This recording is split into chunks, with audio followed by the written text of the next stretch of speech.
Hi, my name is Tiffany Hill, and I wanted to share this video.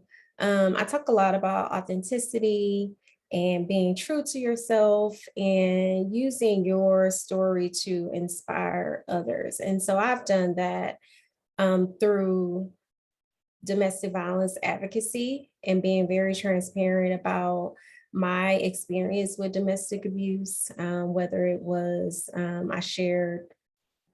I wrote a book about the experience. I produced a film the last time, which is an amazing domestic violence advocacy project that I encourage you guys to check out. And I just found a lot of strength when going through my situation with connecting with other women with similar experiences and just being inspired because when you're in the situation, you don't always see yourself on the other side of it. And certainly when I was going through a lot of like the darkest moments or the dark times, in that period of my life, it was the support of women like me that helped me and uplifted me and kept me motivated. So I feel that it's important to share. We often share a lot of the good, that's going on in our lives, and that's good. We need that positivity, but we also have to inspire people by the things that aren't the picture perfect moments. And one of the things that led me to want to share this is because I've been divorced since 2015.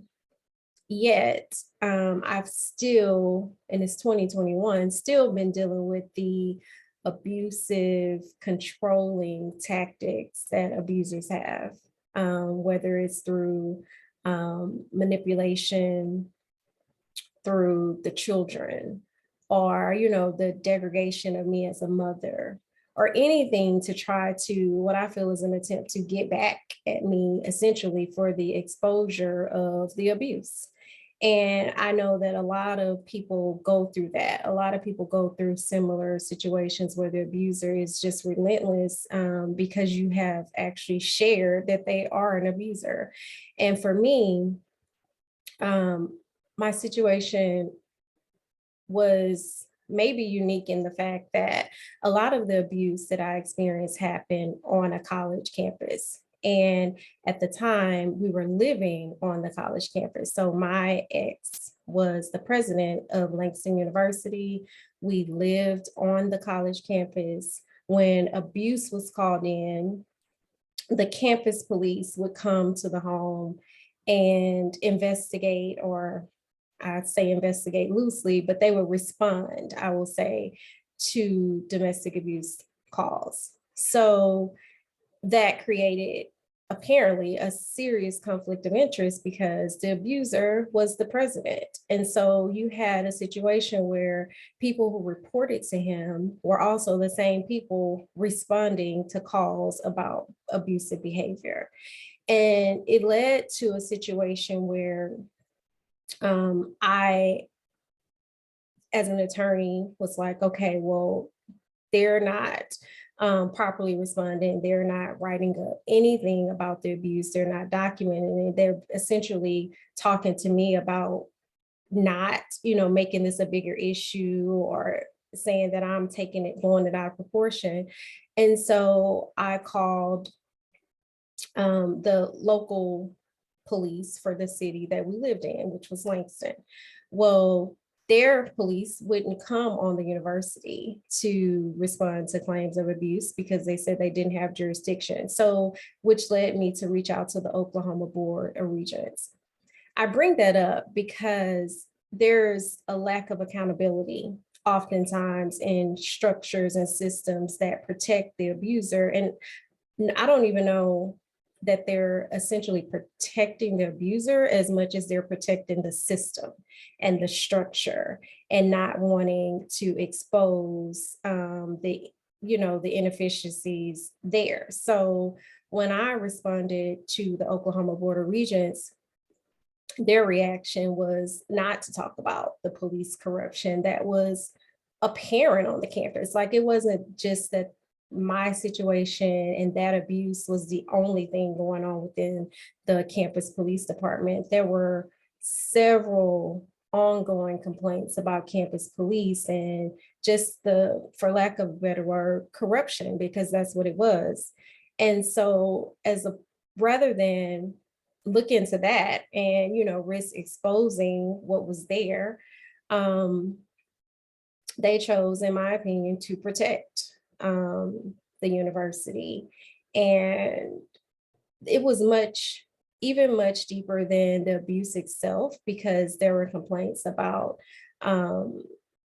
Langston police following me, harassing me, making threats, following me outside of the campus. So like even in surrounding cities like Edmond, Guthrie, he would have his police department following, or a police officer, let me not say the whole department, particular two officers that were following me. And, in an attempt to scare, I don't know if it was a scare tactic. I definitely felt very threatened, and,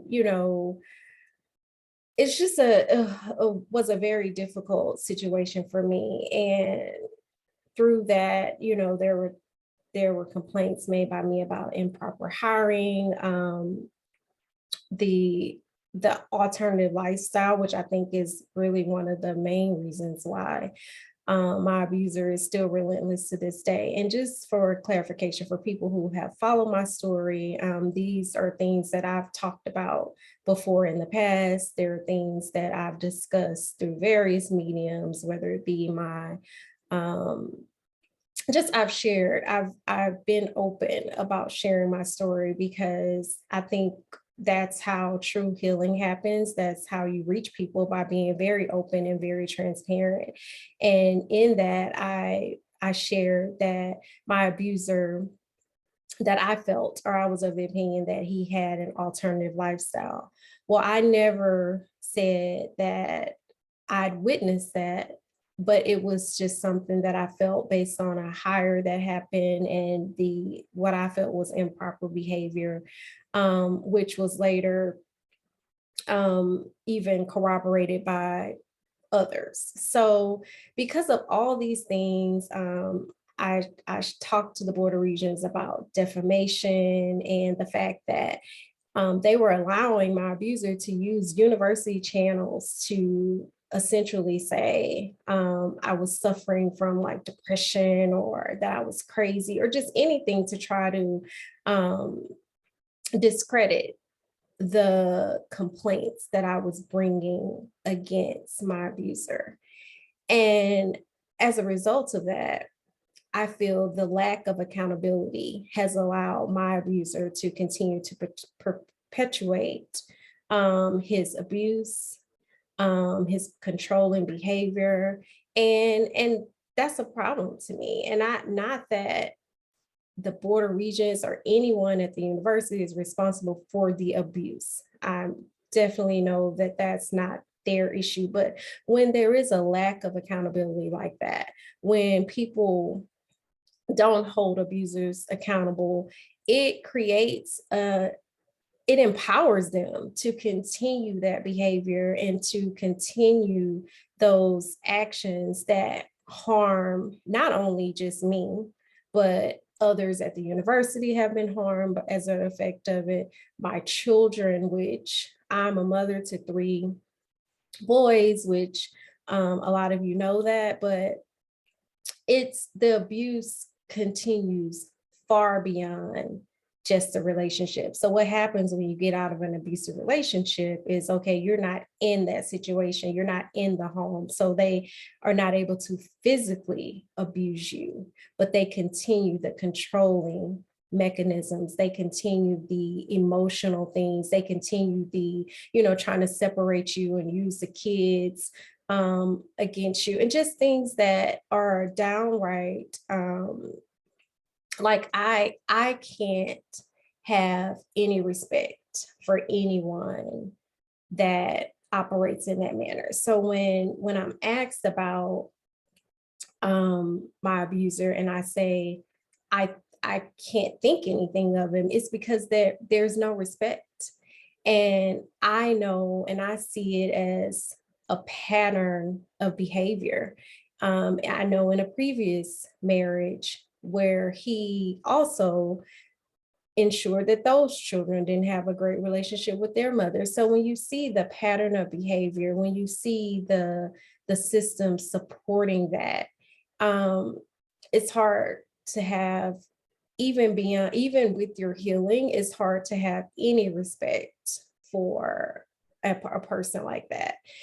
And so what I had to learn through my journey was, okay, how do I forgive myself? I went through a very dark period of being um, super depressed. And so the way I later learned, because again, when you're in it, I wasn't waking up every day like, oh, you're depressed, but I was sleeping and like literally could sleep for, like, I had friends that would say, no, I'm coming to get you out of the house. Like, why are you just sleeping? And I didn't realize that that was my way of coping, because I felt when I'm sleeping, I don't have to think about, what I'm going through. I don't have to think about all the craziness. Um, and you have to find a way to forgive yourself through that process. And then also deal with like how you got there. And so I really hate when survivors of domestic abuse get the question about, well, why did you stay? Or why? Because we don't put that same accountability on abusers. We don't force them to answer the question of why they're abusive. In my abuser's case, we allow them to continue to function, even when we know for certain some of the things that they've done, not only to myself but to others, and we just allow that to happen. And oftentimes people turn a blind eye or don't acknowledge that. But with the survivors, it's like question after question after question. And I don't like that. However, I do think it's important that as once you go through any traumatic situation, whether it's domestic abuse or anything else, that you do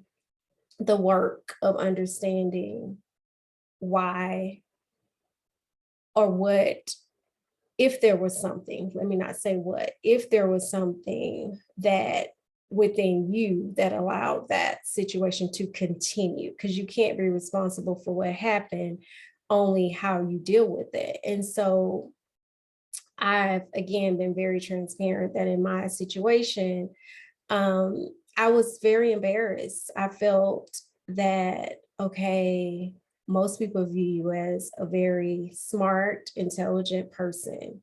You're an attorney, and like, how can you also let someone put their hands on you, And so you and thrown into a semi-public situation where we were administrators at a university, and it just seemed easier to try to cover that up as opposed to leaving initially when the abuse started.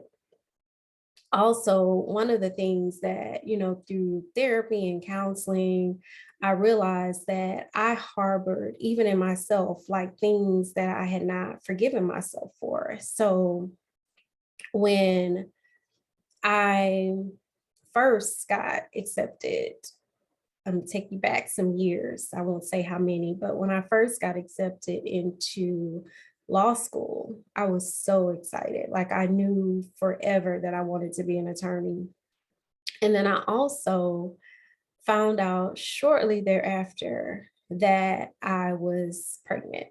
And so I made a decision that I would not, that I would terminate the pregnancy and start law school. So I didn't talk about it with anyone. It was a decision that I felt at the time was best for me, because I didn't want to put for me, it felt like at that time that I had to make a decision between putting my career on hold.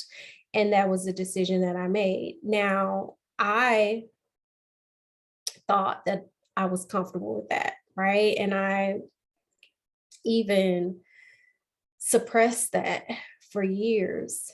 And then fast forward to when I later became pregnant with my oldest son now, um, every day of that pregnancy, I thought about my prior decision to terminate a previous pregnancy.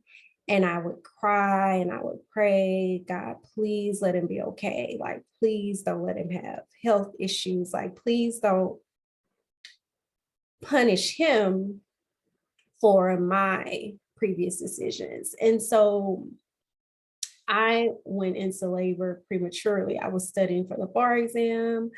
I was stressing about his health, his safety, my health, my safety. Like I thought I was going to be punished for that decision. And when he came and he was premature, but he was still okay. Um, it was like a sigh of relief for me.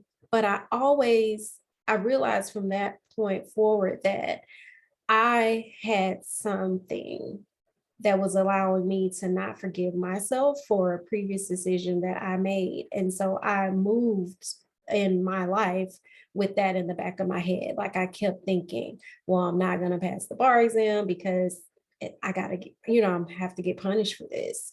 I'm not going to have a healthy baby because I'm probably going to get punished for that. So I kept thinking that, or like holding my breath, waiting for the punishment for a previous decision that I made. And once I had him and the abuse started after that, it was almost like this is it. Like this is what you have to deal with. This is your punishment for your choices in the past, and you have to deal with it. And so initially that was the way I looked at it. Like I'm just going to deal with it because I haven't always done the right things. And, maybe this is my payback for some of those things. And so through just the support of, mentors, counseling, friends, I had to get back to a point of loving myself. And so when you're in an abusive situation, when there's physical abuse, when there's emotional abuse, my self-esteem was not high. I did not think, I wasn't comfortable with who I was. I wasn't comfortable with how I looked. After having children, I mean, it was just so many things that now I'm like, I can't even believe I felt that way. But in that moment, it was like when you're constantly being fed the narrative of not being good enough, or, being blamed for the abuse that you're experiencing, that does impact your self-esteem. That does, lead you to feel depressed. I understand all of the range of emotions that abusers go through, from depression to suicidal thoughts, like all of that, because it does take a toll on you. And I had a friend tell me something a few days ago that I was like, that's really powerful. I never thought about it that way. We were talking about cleanses and, toxins and just eating better and healthier.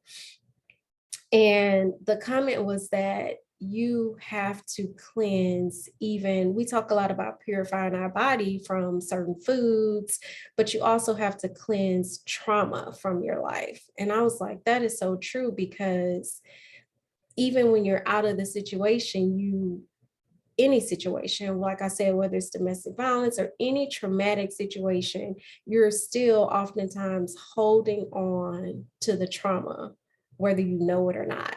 And you have to be aware of that. And you have to make a conscious decision to cleanse that from you. And that the advocacy work for me has helped in that regard tremendously, because it really helps me to connect with others and to share my experiences. And every time I share my story, it's an additional, it's like I feel lighter every time. I feel lighter that I'm comfortable sharing it. I feel lighter that I'm not embarrassed by the things that I've gone through and continue to go through. That it's more of a place of empowering myself and empowering others, and ensuring that we don't find ourselves in those situations again, and loving all of who I am. And that's the the best thing I think that came from an unfortunate situation, is loving all of me. And I definitely feel that I love me, like, and I can be fine with, I love my friends and I can be fine with being with them. And I can also be fine with being alone and, doing things and having experiences and sharing just those quiet moments of meditation and being very comfortable with that. So I encourage anyone who hears this message, who has gone through any traumatic experience, please connect with me. I would love to connect and continue this discussion about accountability, because again, it's something that when you're out of the situation, you don't realize. Like, I felt free. And again, that was 2015 and it's 2021, and I'm still dealing with the abuser. I joke with my friends, I'm like, this is the longest divorce process, because I looked at divorce like, you get divorced, you move on. But in this situation, I have an abuser that continues to use that system, the university structure, tries to manipulate the court system, just anything he can do to cover up who he is. And I think if everybody would make a more conscious effort of living in their own truth, um, abusers included, like, you have to live in the truth of who you are and move beyond that. You can't constantly be mad at the survivors of domestic abuse. You're mad because they're sharing their story. You're trying to go to court to not get them to be able to produce a film or to do things that, it's like, can you just stop and live in the truth of who you are and deal with it and have some accountability? Can these systems have some accountability? Like I stated, I feel strongly that the Oklahoma Board of Regents was implicit in a lot of the things that I dealt with. And a lot of the things that I still, even though I've shared a lot, I still, it's much deeper than even the things that I was able to share here. And it's just, it doesn't help us, or society as a whole, to continue to turn and pretend that we don't see these things. And I just want to continue to inspire by sharing my story, by making whatever project, whether it's a film project or anything that I can do to inspire others to continue, because I understand that it does seem like a long journey. It does seem like something that you cannot get through at times, but you will, and we all do. And I think I'm a better person, not because of the abuse, but because of the person and the work that I put into myself as a result of the abuse.